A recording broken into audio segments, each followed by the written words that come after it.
Bonjour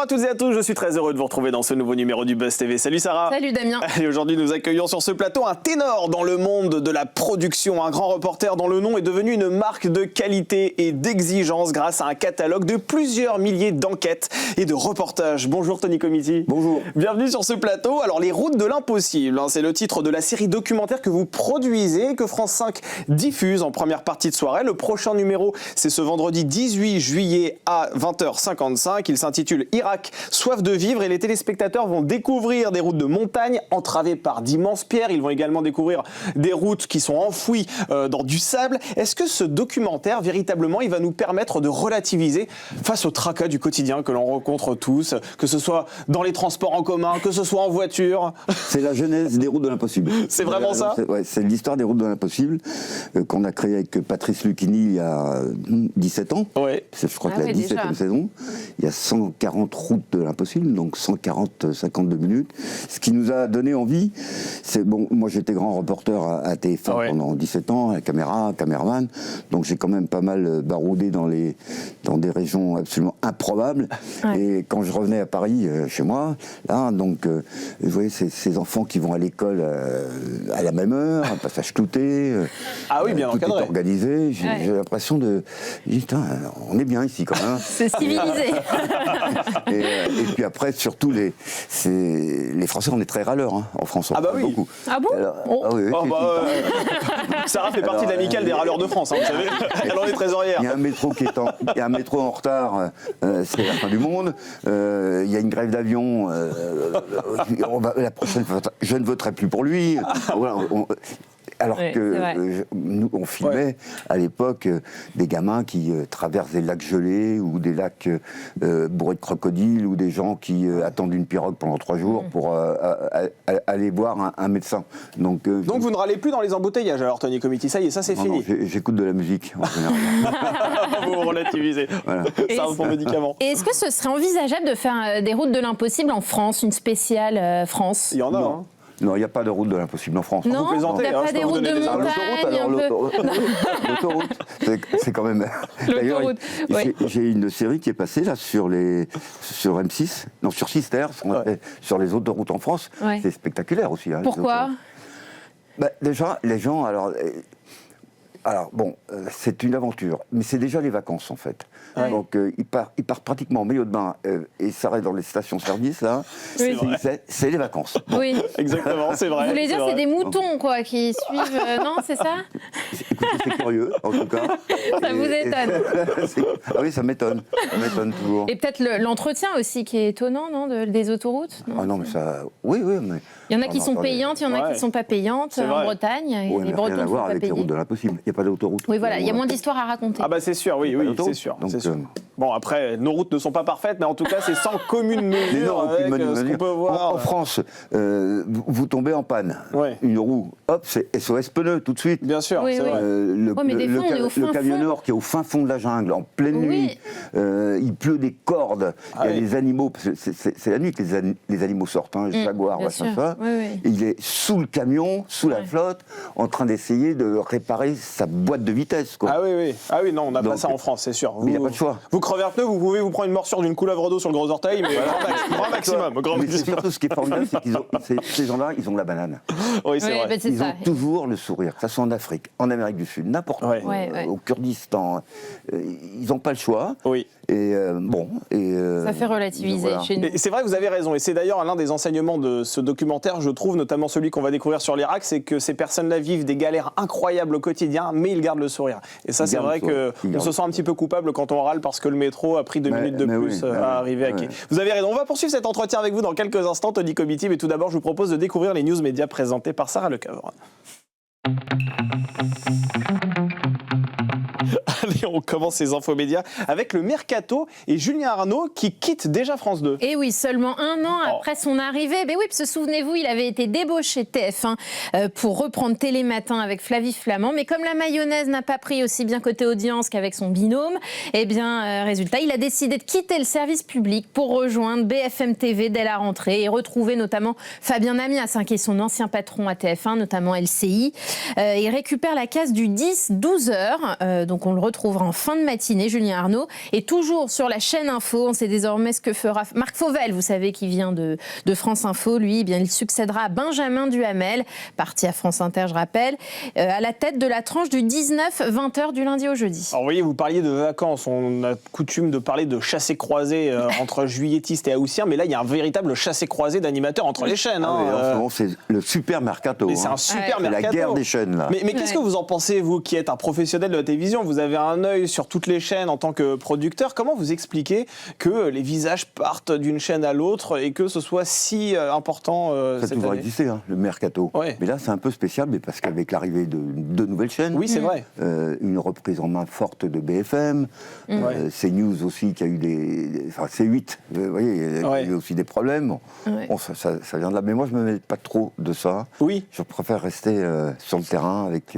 Mais d'ailleurs, vous parliez de cette nouvelle chaîne qui est arrivée sur la TNT gratuite, T18, une chaîne qui s'est présentée comme généraliste, qui a vocation à diffuser des magazines, des documentaires. Pour vous, j'imagine que vous vous êtes frotté les mains lorsque vous avez appris que cette chaîne allait arriver sur la TNT? Ben, je crois que pour l'instant, ils font pas mal de rachats de documentaires. Oui, puis ils rediffusent des trucs vieux d'il y a 15 ans. Donc là, pour le moment, c'est pas pour votre... Mais ils vont évoluer, forcément. Oui. Après, il faut voir si le public vient, si les gens viennent. Oui. Bon, en France, il y a une appétence du téléspectateur sur le documentaire. Sur le grand format. Les Français aiment l'information, ils aiment découvrir. Donc, ça devrait fonctionner, oui. Et est-ce qu'il y a des groupes audiovisuels avec lesquels c'est plus facile de travailler que d'autres, pour vous? Ils sont tous différents. Il n'y a pas une école committee comme il y a d'autres boîtes avec nous. On fabrique en fonction du diffuseur, de ce que veut le diffuseur. Si le diffuseur nous demande, voilà, on essaye de ne pas se formater trop. Oui. Vous voyez Donc, vous essayez de vous adapter en fonction des chaînes qui vous sollicitent. C'est-à-dire qu'un documentaire que vous avez diffusé sur 66 minutes ne sera pas forcément le même que celui de Grand Reportage sur TF1. Non, c'est différent, c'est complètement différent. C'est la façon de le raconter, la façon de filmer. Ce sont des publics différents aussi, d'accord ? Mais bon, sur les routes de l'impossible, c'est la même façon de filmer depuis 17 ans. Oui, ça va, vous avez une petite expertise sur les routes de l'impossible. Allez, on poursuit ces infos médias avec une autre information concernant le Mercato, une de plus. C'est Aurélie Casse qui change d'émission sur France 5. Oui, terminé, c'est l'hebdo. Elle a fait ses adieux samedi dernier sur France 5. Et alors qu'on l'annonçait peut-être sur BFM TV, elle serait revenue au Bercail, puisque c'est là qu'elle a évolué le plus longtemps dans sa carrière. Eh bien non, la journaliste de 39 ans va reprendre C'est dans l'air le week-end à la place d'Axel de Tarlé. Et elle héritera également de plusieurs prime time sur France 5 durant l'année. Alors, et ce qui est drôle, c'est que l'une de ses meilleures amies, qui est Salia Braclia, va devenir sa joker dans C'est dans l'air. Donc elles se retrouvent, elles se sont connues notamment à BFM. Et Salia qui succède à Maya Loquet, qui, je le rappelle, débarque à Télématin la semaine avec Damien Thévenot. Fini le week-end. On attend désormais les présentateurs du week-end de Télématin. Mélanie Taravant a seulement été annoncée. On attend son binôme, masculin probablement. Écoutez, c'est incroyable, c'est un jeu de chaise musicale. Alors c'est vrai que depuis tout à l'heure, on parle de chaînes linéaires, mais il existe aujourd'hui aussi beaucoup les plateformes de vidéo à la demande, Netflix, Amazon, etc. Est-ce que ce sont des interlocuteurs aussi pour vous? Est-ce que ça représente un terrain de jeu assez conséquent? Non, alors Netflix, pas du tout. On ne travaille pas avec Netflix ni Amazon. Pourquoi? Parce que, en fait, ils font très peu de documentaires français. Ah, ils en font quand même. Ils en ont fait. Oui, mais peu. Oui, c'est vrai, c'est assez rare. L'affaire DSK, je me souviens, ils avaient fait quelques... Bertrand Cantat aussi, il me semble. Bertrand Cantat, il y a récemment. Ils en font peu, c'est pas, ils doivent en faire 3 ou 4 par an, pas plus. Oui, c'est vrai, Et les bureaux de Netflix veulent lorsqu'ils travaillent avec des Français, ils veulent des histoires françaises. On travaille, on réfléchit. On réfléchit pour eux, mais vous savez, nous, on a quand même beaucoup de zones interdites, enquêtes exclusives. Ah oui, vous avez beaucoup 36 minutes. Oui, vous avez... France Télévisions avec le Monde en face et les Routes de l'impossible. Ouais, oui. Vous ne manquez pas de clients. TF1, on produit beaucoup pour TF1 Reportage, Canal. Donc voilà, c'est... Vous êtes obligé parfois de refuser du travail parce que vous avez tous vos journalistes. Vous refusez jamais. On refuse jamais. Non. Et votre entreprise, juste pour dire, c'est combien de journalistes, c'est combien qui travaillent? Alors, écoutez, il y a 20 CDI à peu près entre la prod, voilà, les rédacteurs en chef, il y a 6 rédacteurs en chef. D'accord. Et puis les intermittents, des réalisateurs ou des caméramans ou des monteurs qui viennent avec nous pour 2-3 mois, qui repartent, qui reviennent, voilà. Donc, il y a un turnover. L'URSSAF dit 50 personnes, mais je conteste. Ah, vous contestez l'URSSAF? Ah oui, bah alors ça c'est pas corrélationnel. On veut pas se mêler de ces histoires-là. Alors, on veut pas de problème. Nous tout se passe bien. C'est joke. Voilà.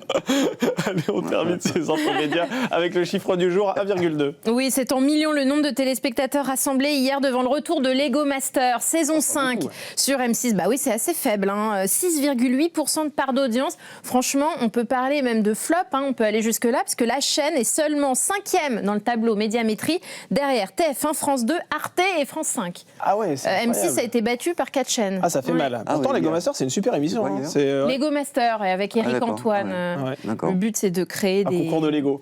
C'est compliqué de créer des monuments Lego. Oui, puis M6, quand même, est assez audacieuse dans la façon de créer des émissions aussi. C'est là-bas que se trouvent beaucoup des... Vraiment, je crois, c'est la chaîne qui tente et qui ah oui, ça on peut pas l'enlever. Voilà, tout à fait. Parfois ça fonctionne. Lego Master avait fait de bonnes audiences lors des premières saisons. Les Traîtres, on peut citer aussi cette marque qui fonctionne très bien. Voilà. Mais parfois, voilà, ça marche. Sur le reportage et le documentaire. Oui, c'est vrai. Vous voyez, par exemple, quand on a lancé pour M6 l'enquête sur l'islam radical, on savait très bien qu'on allait avoir beaucoup de problèmes et on savait très bien que ça allait être très long et on savait très bien que c'était quand même chaud. Oui, exactement. Vous aviez eu peur, là, d'ailleurs, pour ce numéro Non, franchement, Ophélie Meunier a été menacée. Oui, elle a été sous protection policière après. Bon, Ophélie, elle portait l'émission, mais c'est pas Ophélie qui a réalisé le doc. Bon, pour décider une chaîne d'enquêter sur l'islam radical en France, c'est-à-dire les écoles coraniques, à Roubaix, les poupées sans visage à Roubaix, et des mosquées qui, pour convaincre une chaîne de nous suivre là-dessus, même s'ils sont venus, ils se sont dit, écoute, c'est un vrai zone interdite, on y va. C'est-à-dire que c'est vous qui êtes force de proposition dans ce type de contexte, c'est vous qui dites, voilà, j'ai potentiellement des informations qui me permettent de faire un documentaire, je vous propose ce documentaire-là, est-ce que vous me suivez? C'est dans ce sens-là que ça se passe. C'est un échange aussi avec les chaînes, un échange permanent avec les patrons de chaînes, savoir quelle est la tendance, qu'est-ce qu'on a besoin, et puis surtout l'audience. On sait très bien quand on va faire l'enquête sur l'islam radical ou quand on fait l'enquête sur le handicap, les dossiers noirs du handicap en France, pour qu'une chaîne privée nous suive là-dessus.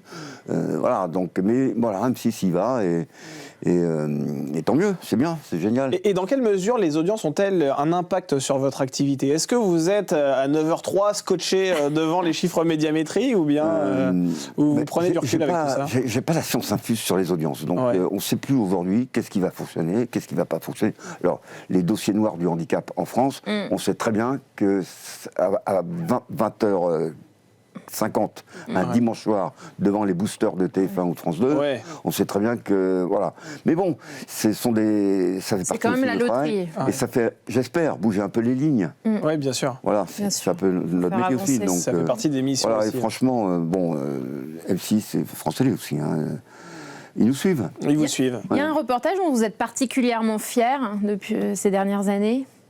Alors... l'Ukraine, fait par Charles Committee, où on a été les seuls à passer plus de 15 jours dans une tranchée, avec des autorisations très compliquées à avoir. Parce qu'en fait, en Ukraine, vous faites des touch and go. Vous partez de Kiev, on vous amène sur le front, un petit plateau, et puis on vous ramène à Kiev. Bon, mais Charles a réussi à rester 15 jours, je crois, dans une tranchée, à ramper avec les soldats, et qui montrait vraiment la vie. C'était 14-18, quoi. C'était dans les tranchées. Absolument. Donc on est assez fiers de ça. On est fiers aussi des enquêtes qu'on fait, surtout celles qui font bouger un peu les lignes, quoi. Exactement, et puis c'est parfois des enquêtes qui sont réalisées dans des conditions extrêmes, et ça a été un peu le cas aussi lors de ce documentaire que vous allez nous proposer dans les routes de l'impossible consacré à l'Irak. On en parle tout de suite dans l'interview du Buzz TV. Je sais plus ce qu'il y a dedans. France 5, donc c'est là-bas que ça se passe. Vous proposez un nouveau numéro des routes de l'impossible. Donc c'est ce vendredi 18 juillet, en première partie de soirée. Alors c'est une série documentaire, on le rappelle, que vous produisez depuis bien des années. Déjà, la première question que je voulais vous poser, comment vous décririez les routes que vous allez filmer dans ce tout nouveau numéro ? Alors, on va dire marais Ouais. et désert. Il y a de l'humidité et de la sécheresse. 50 degrés et des moustiques partout. Voilà. Eh ben, les conditions ont dû être terribles. Voilà. Donc, l'Irak, c'est compliqué, c'est un pays compliqué. Mais d'ailleurs, on allait vous dire, est-ce que c'est en termes de sécurité, est-ce que ça allait ? Parce que quand on pense Irak, on pense tout de suite. Enfin, c'est pas la première destination vers laquelle on part en vacances. Ni en week-end. Hein. Non. En week-end. Non. On travaille aussi avec des fixeurs, avec des correspondants sur place qui nous ouvrent les portes. Ah ouais. Alors, l'Irak, c'est un pays quand même qui sort d'une guerre terrible. Il y a beaucoup d'espionnites à cause de l'Iran, à cause voilà. Donc, il y a des barrages partout. Ce qui est compliqué, c'est de passer justement ces barrages pour arriver sur les destinations où on est allé, c'est-à-dire dans le désert et au fin fond des marais frontières iraniennes, je crois. Donc, il faut montrer patte blanche. Donc, quand vous êtes, ce sont des pays où il règne une espionnite incroyable. Dans chaque petit village, tout le monde se dénonce. Alors surtout quand on voit débarquer une équipe de Blancs, de Français, tout de suite on pense, les gens qui ne voient pas souvent d'étrangers, disent c'est des espions. Ouais. Donc il faut briser la glace et convaincre qu'on n'est pas des espions et qu'on est des... Je dis même plus journaliste aujourd'hui, parce que ce mot-là peut nous envoyer direct en prison. Bien sûr. Mais c'est déjà arrivé, justement, est-ce qu'il est déjà arrivé que vos reporters soient retenus par la police c'est arrivé, locale ? Notamment là, c'est en Malaisie, me semble-t-il, c'est en Malaisie, où l'équipe a dû fuir... Non, pardon, c'est au Zimbabwe. Au Zimbabwe. C'est au Zimbabwe, exactement. Ça fait partie des numéros qu'on découvrira sur France 5. Tout à fait, où l'équipe a dû quitter le pays rapidement, par le lac Victoria, par les chutes, parce qu'il y a beaucoup de touristes, donc ils se sont mêlés au milieu des touristes, tout simplement parce que, à cause des réseaux sociaux, c'est-à-dire que sur la route, on suivait des camions, de transport de bois, je crois, et puis il y a un jeune qui était là, qui a filmé notre équipe, et qui l'a diffusé, qui l'a mis sur les réseaux. Ah oui. Et, donc là, ils étaient exposés. Et les services ont vu ça sur YouTube. Et ils ont recherché notre équipe. Et ils les ont pourchassés. Ils les ont arrêtés, piqué les passeports, rendu les passeports. Et l'ambassade de France nous a aidés à sortir par le lac Victoria. C'est ça, c'est ce qu'on allait vous demander. Est-ce que vous avez des relations privilégiées aussi avec le ministère des Affaires étrangères, avec les ambassades ? Est-ce que systématiquement, en fait, vous savez que vous avez cette protection qui est là au cas où ça tourne mal sur le terrain ? Alors... ils font leur boulot, hein. Le Quai d'Orsay, ils font leur boulot. Lorsque on a eu, c'était au Cachemire, la guerre du Cachemire, entre le Pakistan et l'Inde, un de nos journalistes, Paul Comiti, un de mes fils d'ailleurs, a été arrêté dans une manifestation. Donc il a été arrêté, mis en prison. C'était un vendredi soir. Le samedi matin, j'ai réussi à appeler le Quai d'Orsay. Ils ont intervenu tout de suite. Ils ont envoyé le consul directement sur place pour le faire sortir de prison.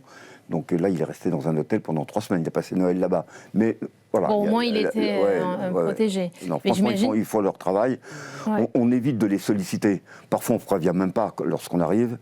Mais bon, quand on a... Voilà, il y a une réactivité du Quai d'Orsay. Vous avez un numéro d'urgence à appeler On a un numéro. En cas de pépin.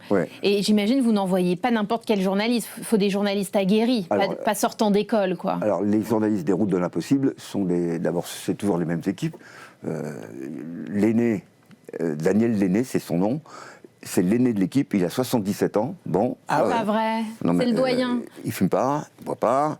Piscine 2 heures par jour. Ah là, bah attends, il a une forme incroyable. Incroyable. Et les jeunes qui partent avec lui, ils m'appellent, ils me disent putain, mais j'arrive pas à suivre. Mais il a 4 poumons aussi, le garçon. Et vous l'envoyez, celui-là, vous l'envoyez partout. Il vient de terminer, lui, le fleuve Congo, qui est encore en montage d'ailleurs. D'accord. Et c'est avec lui, on se sent en protection totale. Les jeunes ont toute confiance. Il est aguerri, il a fait ça toute sa vie.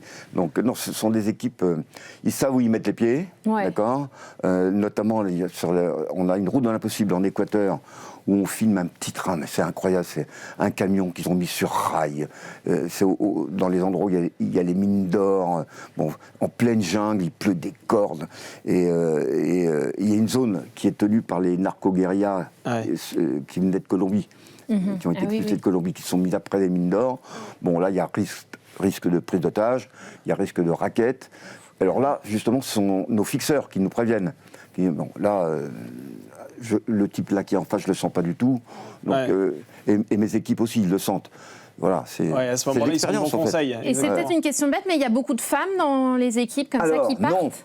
Non, il n'y a pas de femmes. Mais à votre grand désespoir, j'ai l'impression. À mon grand désespoir. Oui. Mais on n'a pas dit le dernier mot. Non, c'est quand même dangereux. Pour les femmes. Pour les femmes. Ouais. C'est très très dur, parce que mes équipes des Routes de l'Impossible, ils partagent. D'ailleurs, les téléspectateurs, on a une chaîne YouTube, Routes de l'Impossible, qui a dépassé le 1 million d'abonnés. Ouais. Donc, on est très contents. Et le courrier qu'on reçoit, c'est... Attendez, c'est pas vrai, c'est bidon, votre truc, ça a été tourné en studio, c'est pas possible. Non, c'est que mes équipes, elles partagent la vie des gens qui filment. Donc, il y a des endroits où les femmes ne sont pas forcément bienvenues. Par contre, on filme aussi beaucoup les femmes. Hein. Ah ça oui. Bien sûr, dans les foyers, dans les familles voilà, ou même des femmes qui sont chauffeurs de taxi dans les sommets au bord des précipices en Bolivie. C'est une femme qu'on avait suivie, très courageuse. Ou bien, voilà, donc... Mais je vous dis ça parce que dans Pékin Express, je sais qu'il y a des femmes caméramans et ça, en plus, il faut tenir le rythme. Sur Pékin, c'est vraiment pas évident. Il faut courir, les caméras sont énormes. C'est tracé. Tandis que les Routes de l'Impossible, c'est écrit au départ d'une route. Quand on va voir France Télévisions, on a une espèce de scénario, mais c'est jamais ce qu'il y a sur le papier. Mais comment vous faites d'ailleurs pour repérer les routes sur lesquelles vous vous rendez? Parce que la voiture Google n'est pas forcément allée cartographier tout ça. Vous utilisez des images satellites? Comment ça se passe? Non, c'est... Au début, lorsqu'on a lancé les Routes de l'Impossible, on s'est dit on va en faire 2 ou 3. Voilà, on a dit Colombie, j'avais envie d'y aller. Il y en a plus de 100 maintenant. Voilà. 140. En fait, c'est ce que je dis à mes réalisateurs, aux équipes, je dis, écoutez, faites comme Kessel. Qu'avait dit Kessel. Ouvrez grand vos yeux, ouvrez grand vos oreilles. Voilà. Et aujourd'hui, les oreilles et les yeux, c'est YouTube, c'est les réseaux. Donc, on a beaucoup de gens aussi qui, comme les Routes de l'Impossible sont diffusées dans le monde entier en 30 langues, plus de 30 langues. 30 langues, grâce à l'IA. Ce sont vos documentaires qui sont traduits dans d'autres langues? Ou bien c'est adapté dans d'autres pays? Non, c'est traduit. Ah non, pas adapté, c'est le documentaire qui est traduit grâce à l'IA, et notamment sur la chaîne. C'est un vrai succès international. On ne pourrait pas le produire si on n'avait pas un export. On n'aurait pas assez d'argent. Ça coûte très cher et de plus en plus cher. Donc c'est France Télévisions, met de l'argent et le normal. Le CNC nous aide.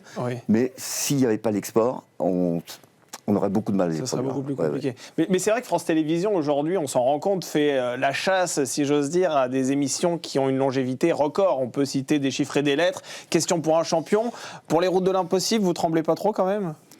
Écoutez, on est dans le peloton de tête. On est dans le peloton de tête du Calimat, c'est-à-dire de la qualité des programmes de télévision. Alors ça, on sait que c'est très important pour le service public. Très important. Il y a beaucoup de courriers, l'audience vient, pourquoi on s'arrêterait? Bien sûr. Par contre, on change, on s'adapte. C'est-à-dire qu'au début, les Routes de l'Impossible, c'était que du baroud, des camions, je parle de ça il y a 15 ans, 17 ans. Au début, Aujourd'hui, on évolue sur la forme. Déjà, c'est des caméras beaucoup plus légères, c'est des caméras de cinéma, aujourd'hui, pratiquement. Utilisation des GoPro, les drones, là, notamment sur le fleuve Congo, ils ont fait décoller le drone du bateau, on remontait un bateau, et c'est un aigle qui a bouffé le drone. Non. Incroyable. Mais j'espère qu'il vous l'a rendu à la digestion. Rien du tout. Non, j'aime pas les aigles à cause de ça. Et heureusement, on avait un autre petit drone de secours, mais ça fait drôle. Hein. Ah bah oui, je vous confirme. Un énorme oiseau qui passe. Du coup, vous allez faire un documentaire sur les entrailles d'un aigle maintenant. Les aigles bouffent des drones. Et il y a un pays où vous n'êtes jamais allé, où c'est impossible, c'est le cas de le dire. Le Nicaragua. On a des soucis parce que ce pays n'aime pas les journalistes, n'aime pas les... Voilà, donc c'est trop dangereux, deux fois que mes équipes...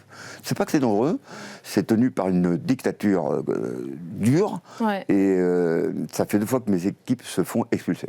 Après, c'est pas le seul pays, la Corée du Nord, par exemple, j'imagine que... Alors, la Corée du Nord... Est-ce qu'il y a des routes de l'impossible en Corée du Nord? On doit en trouver dans les endroits reculés, on ne sait pas vraiment, mais...